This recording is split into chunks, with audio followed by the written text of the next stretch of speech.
विष्णु भगवान से शिकायत की। विष्णु भगवान ने वराह अवतार रूप धारण करके हिरण्याक्ष का वध किया है।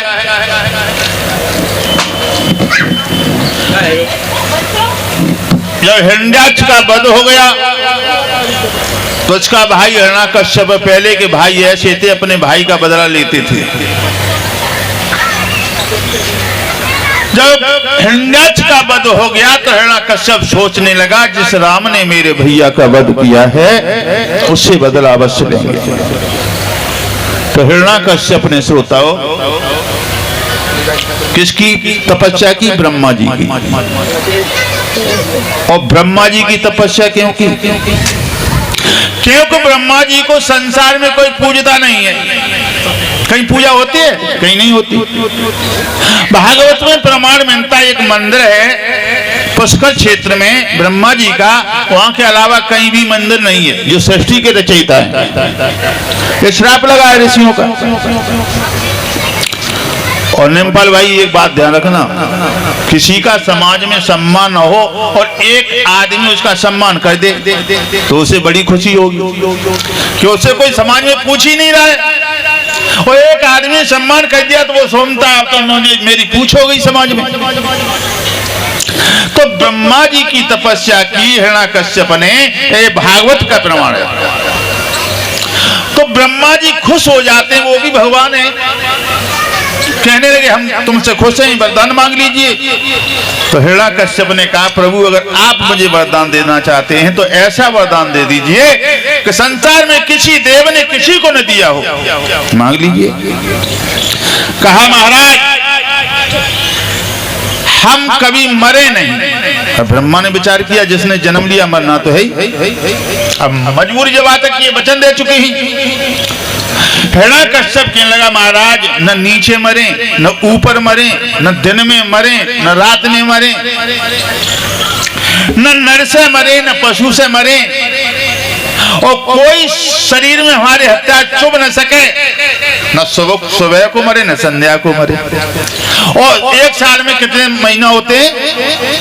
12 महीना में हम मरे। ब्रह्मा जी सोचने लगे अब क्या करना चाहिए, वरदान तो दे दिया। जब ऐसा वरदान प्राप्त हो गया, अजय हो गया, तो अब तो इसे बहुत बड़ा घमंड हो गया कि अब हमें कोई मारने वाला है ही नहीं। अपने राज्य में जाकर, जो एरिच का रहने वाला है, अपने राज्य में जाकर के इसने एक सभा को संबोधित किया। कहा, प्रजा के लोगों, आज से मेरी बात गांठ बांध लेना। हमारे राज्य में कहीं पर हवन नहीं होगा, हमारे राज्य में कहीं पर कीर्तन नहीं होगा। अगर किसी को हवन करते हुए देख लिया, उसकी गर्दन काट के उसी कुंड में डाल दी जाएगी। कोई भी महात्मा हमारे राज्य में दिखाई दे, काले कपड़े वाला, पीले कपड़े वाला, हाथों में हथकड़ियां डाल दो, जेल के अंदर पहुंचा दो। उसी बीच में एक संत महात्मा जी खड़े हो गए, कहने लगे, श्रीमान आप एक राजा हैं, दुनिया संसार की सब प्रजा के लोग, सब इंसान भगवान की पूजा करते हैं, लेकिन आप उस पर रोक क्यों लगा रहे? हिरण्याकश्यप कहने लगा, ठीक, बहुत अच्छी बात पूछी। खड़े हो जाओ महात्मा जी, ये बात पूछ रहे हो कि वो हमारा दुश्मन है। दुश्मन क्यों दुश्मन है?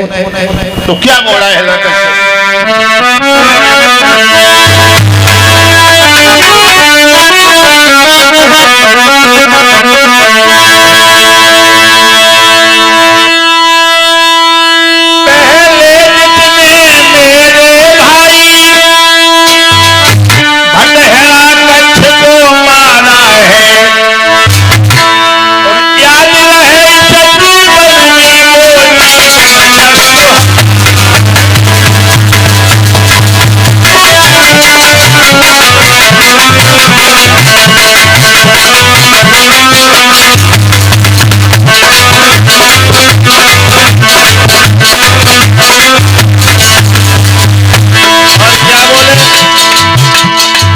इसलिए वो हमारा जानी दुश्मन बन गया राम, उससे मुझे बदला लेना है।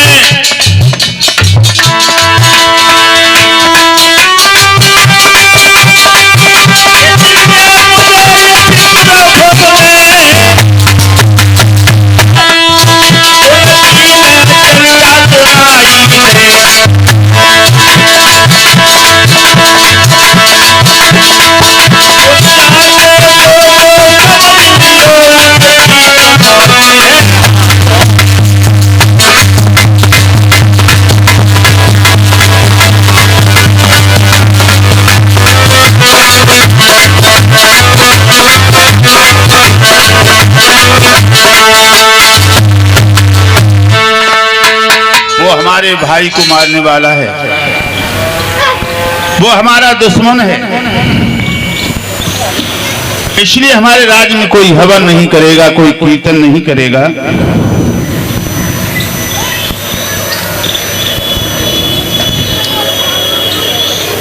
और आदेश करते हैं मंत्री,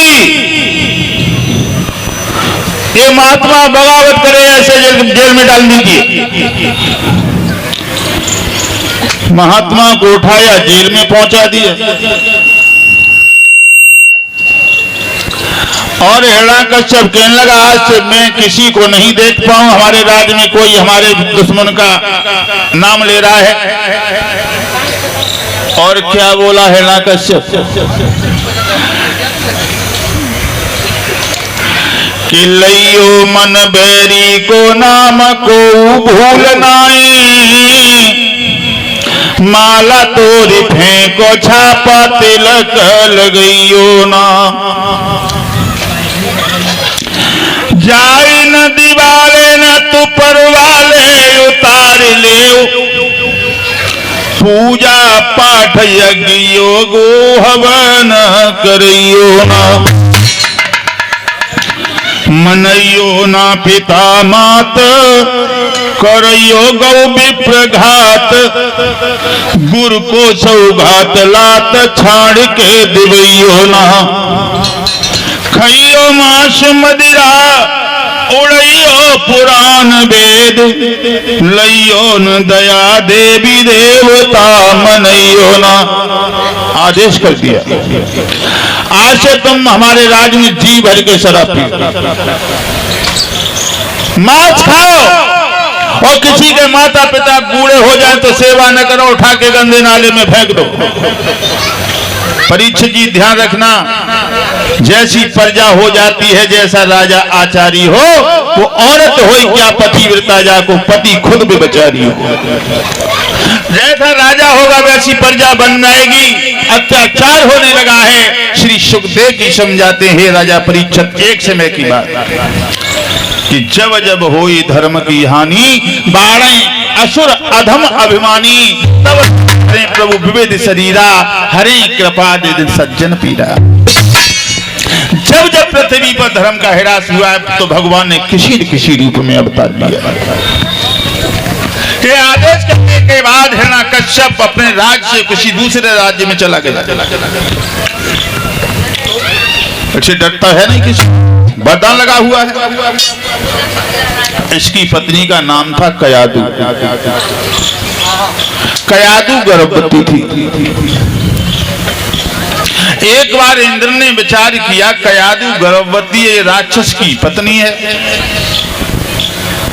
एक राक्षस से सब देवता परेशान हैं, दूसरा राक्षस आ गया तो बड़ी समस्या हो जाएगी सामने। तो इंद्र ने अकेला पाकर के कयादू को मारने के उद्देश्य से पकड़ लिया,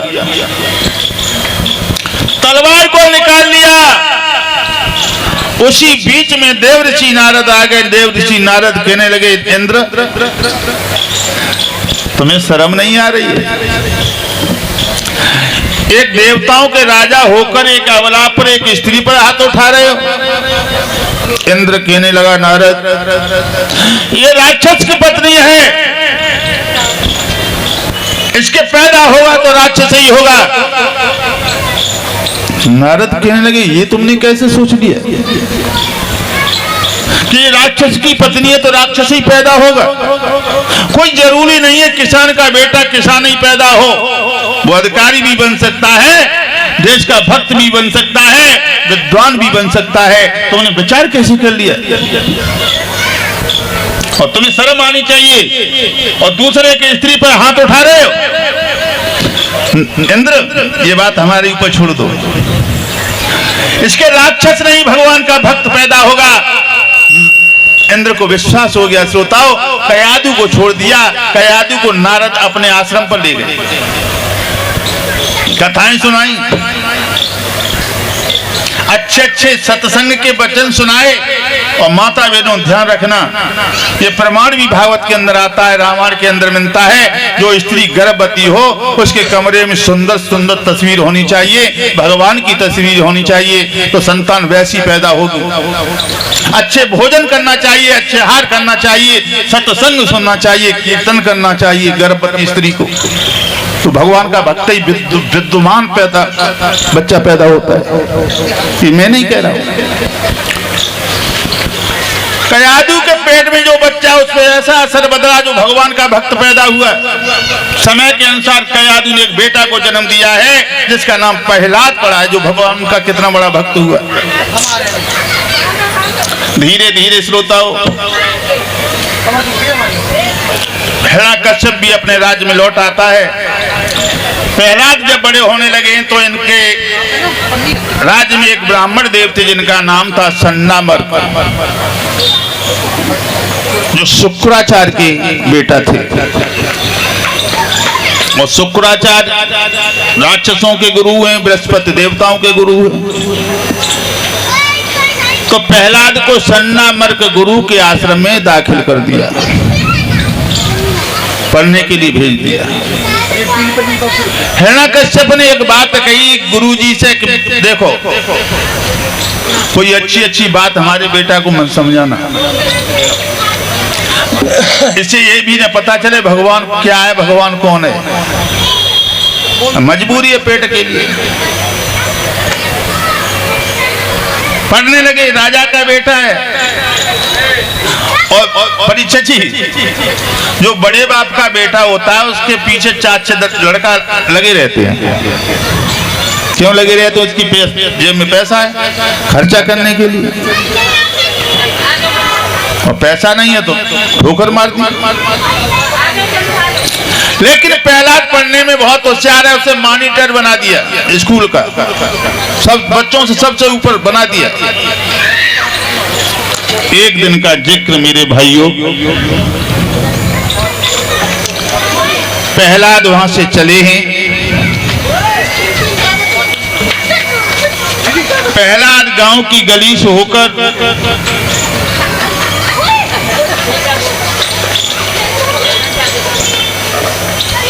निकलते हुए जा रहे थे। उसी गांव की गली में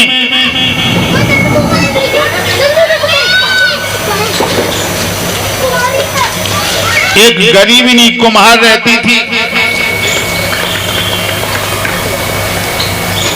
वो भगवान की भक्त थी, बहुत गरीब थी, मिट्टी के बर्तन बनाती थी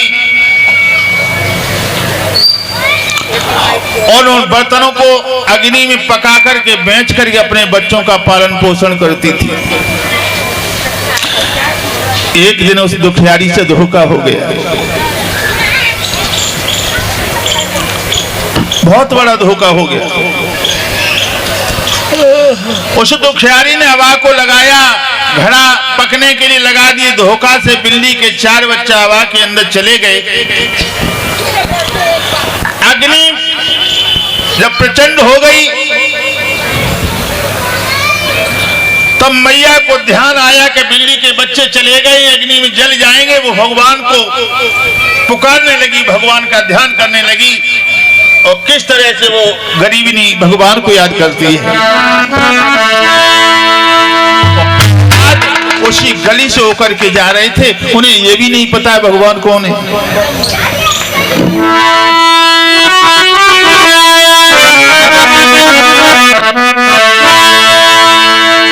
देखा कि कुंवरी रो रो कर खुद ही धिक्कार दे रही है, कुछ मांग मांग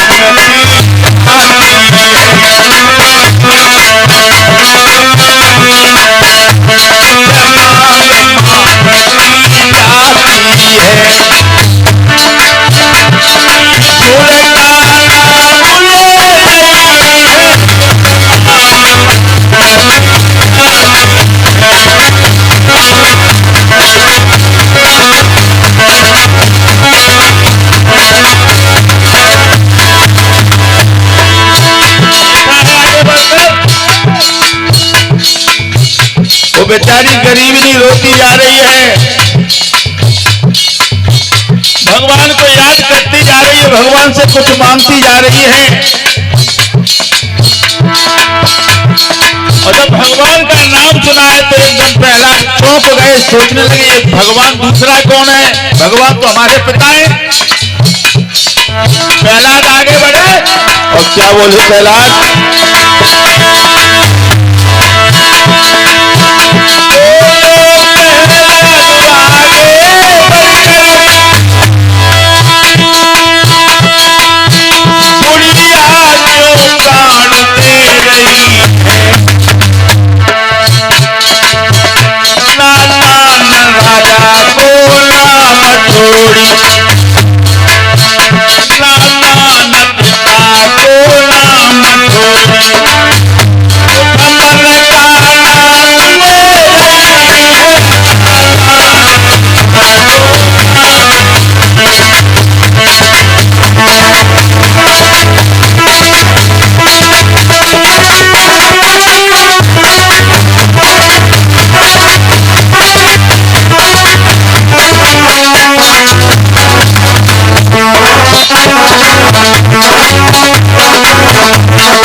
प्रहलाद बोले बुढ़िया ये भगवान कौन भगवान है जिसका नाम ले रही है तू? अरे भगवान तो हमारे पिता हैं, प्रजा के लोग हमारे पिता का पूजन करते हैं, हमारे पिता को भगवान मानते हैं, दूसरा भगवान कहां से आ गया? गरीबनी हाथ जोड़ के कहने लगी बेटा तुम्हारे पिता हैं वो तो नकली पिता है,